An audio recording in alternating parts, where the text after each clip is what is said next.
A white professor suddenly discovered something unusual. The new black janitor in his lab was secretly reading his medical textbooks. Seeing how focused the man was, the professor had an idea. He decided to test this eager learner. He pointed at an instrument nearby and asked what it was. To his surprise, the janitor answered without hesitation. Van Slyke Neal gas manometer, sir, doctor.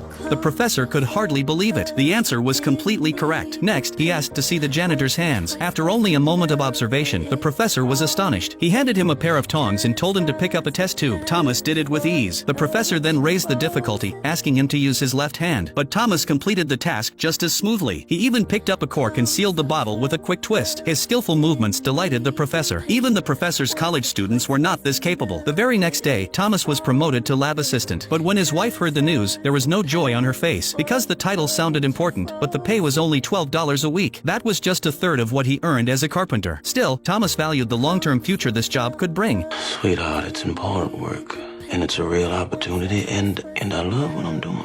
Thomas hadn't applied for this job on a whim. Since childhood, he had carried a dream of medicine. After graduating high school, he worked 7 years as a carpenter. His goal was to save enough money to enter medical school. But one day, the bank where he kept his savings collapsed. All his money was gone. His chance to study medicine seemed lost. Fortunately, through a friend's introduction, he found work at a medical school. The pay was low, but it brought him closer to his dream. He was willing to clean even the dog kennels if it meant staying near medicine. Soon, his talent caught the professor's attention. Promoted to lab assistant, he now had the chance to truly learn. With determination and natural ability, Thomas advanced quickly. Months later, he finally faced his first chance to perform surgery. In a traumatic shock experiment, the professor drew a black line on a subject. He ordered Thomas to follow it. Thomas carried out the procedure with precision. Together, their teamwork led to a successful operation. But when the professor asked for the work records, he found nothing. Thomas, with no experience, didn't know what a recorder was. The professor flew into a rage, scolded him, and kicked him out of the lab. Yet after Thomas left, the professor found his notebook. Every step, every detail of the surgery had been carefully written down. It was far more detailed than any recorder. Only then did the professor realize he had been wrong. He ran after Thomas, apologized, and begged him to return. For the first time, Thomas felt deeply moved. He forgave the professor, and from that day on, they became a team. The professor was sharp like a scalpel. Thomas was steady and precise like a pair of forceps. In their 12th year working together, they made a breakthrough in traumatic shock. Their findings were rushed to the battlefield. Countless wounded soldiers were saved. A general came back from the front to thank the professor in person. He announced that the professor would become head of surgery at Johns Hopkins. But at the celebration, the professor took all the credit for himself. Not a word about Thomas. Still, Thomas said nothing. His only goal was to pursue his dream of medicine. Soon after, they moved to Johns Hopkins. For Thomas, it was the temple of his dreams. In the hallways hung portraits of medical legends. The professor said his face would one day be on those walls. Little did he know, Thomas secretly wished for the same. But when they arrived, the security guard told Thomas to clock in at the back door. He was used to this kind of unfair treatment. He followed the order quietly. Even when colleagues questioned him for wearing a lab coat, he stayed calm. Discrimination didn't matter to him. This was the only place he could chase his dream. Soon, other doctors began to admire his work ethic. One day, Dr. Helen spoke with Thomas about a medical problem, blue baby syndrome. It came from congenital heart defects that reduced blood flow to the lungs. Babies' faces and bodies turned bluish purple. At that time, it was considered untreatable. Dr. Helen asked the professor to help solve it. He agreed, though he had no clear plan. Because infants' hearts were so small, he suggested replicating the condition in test subjects first. Then they could search for a solution. But the tiny blood vessels were only a few millimeters wide. Most surgical tools were useless, so the professor asked Thomas to use his carpentry skills. He needed a miniature pair of forceps and a breathing machine. What he didn't know was that Thomas had no time to spare. Every evening after work, he took on 2 more hours as a repairman to support his family. 3 months passed. Thomas still hadn't built the machine or replicated the condition. Colleagues urged the professor to give up. They warned him there was no precedent in heart surgery. If it failed, his reputation would be ruined. But the professor only said, "Where you see risks,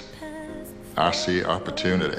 Not wanting to disappoint, Thomas cut his sleep down to 3 hours a night. Finally, he managed to rebuild an old machine into a working ventilator. The professor smiled for the first time in months. The very next morning, Thomas began the experiment. At that moment, a doctor named Rommel came to visit. He noticed the strange ventilator and the tiny forceps in Thomas's hands. When he saw Thomas operate with his eyes closed, his curiosity turned to shock. Thomas only said calmly, it was just practice. For once, he had won respect with his skill, but not everyone respected him. One day in the cafeteria, a repairman mocked him. He said Thomas might wear a lab coat, but he was still just a third-class worker, and his own wages were $3 higher than Thomas's. The words hit Thomas like a slap. He went straight to personnel to confirm. The truth stunned him. His title wasn't lab technician. He was officially listed as a third-class janitor, earning only $16 a week. It was open discrimination. He could no longer hold back his anger. One day, while working, the professor joked, "You kill that dog, I swear I will take it out of your paycheck."